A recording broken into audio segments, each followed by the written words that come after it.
तो महात्मा सूजी कहते ऋषियों, आज का आपका प्रश्न बड़ा उत्तम और बड़ा श्रेष्ठ और बड़ा ज्ञान भरा है। फिर वायु के द्वारा श्वास देकर के सारे संसार के प्राणियों को जीवन दान भी देते हैं, जल वर्ष करके सबको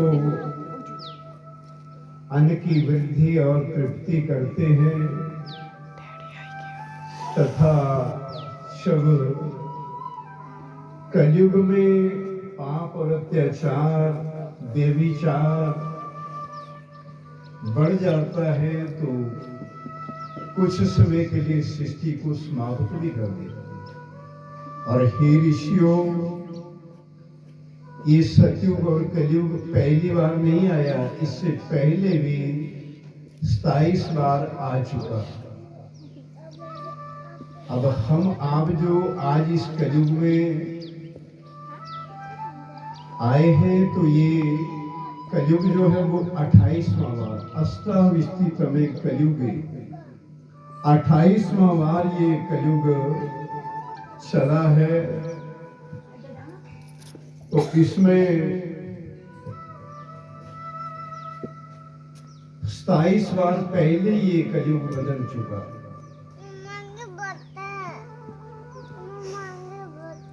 तो सौनक आदि ऋषि उस पवित्र नैमिषारण्य तीर्थ में पूछते हैं कि महाराज, भगवान ये बार बार युगों में परिवर्तन क्यों करते हैं? तो महात्मा सूर्य कहते ऋषियों, मानव ही इतिहास को परिवर्तित करता है। कोई समय था कि जिस वेला लोग असत्य और झूठ बोलने से डरते थे, 100 बार सोचते थे हम झूठ बोल दें कि ना बोल। और आज ऐसा समय आ गया कि 100 में से 99 झूठ और एक सच बोला जाता है। चाहे रिश्तेदारी है, चाहे घर में है, हर व्यक्ति एक दूसरे से कुछ न कुछ छुपा करके बैठे।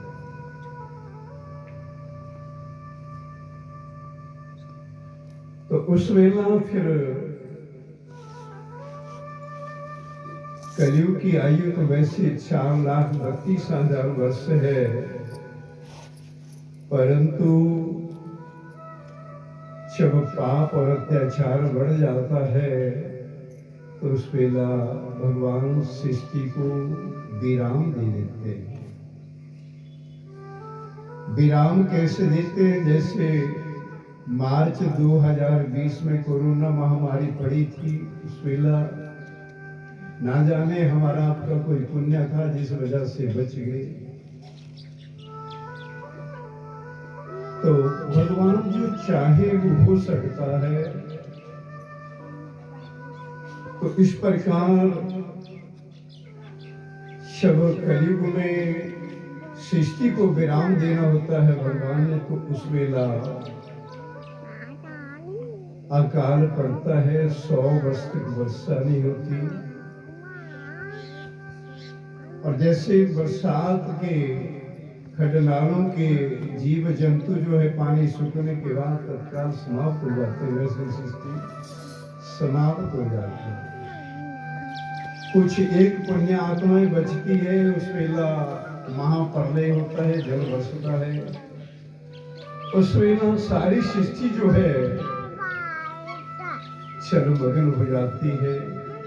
न हम न तुम, न पेड़ न पौधे, न ये धरती, न आकाश, न सूर्य, न चांद, न देवी न देवता, कुछ भी नहीं रहता।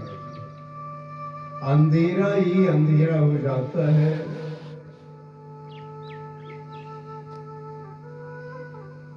उस वेला न ब्रह्मा होते, न विष्णु, न भगवान शंकर जी, कुछ भी नहीं होते, न कोई देवी देवता भी नहीं। उस वेला सिर्फ निराकार ब्रह्म।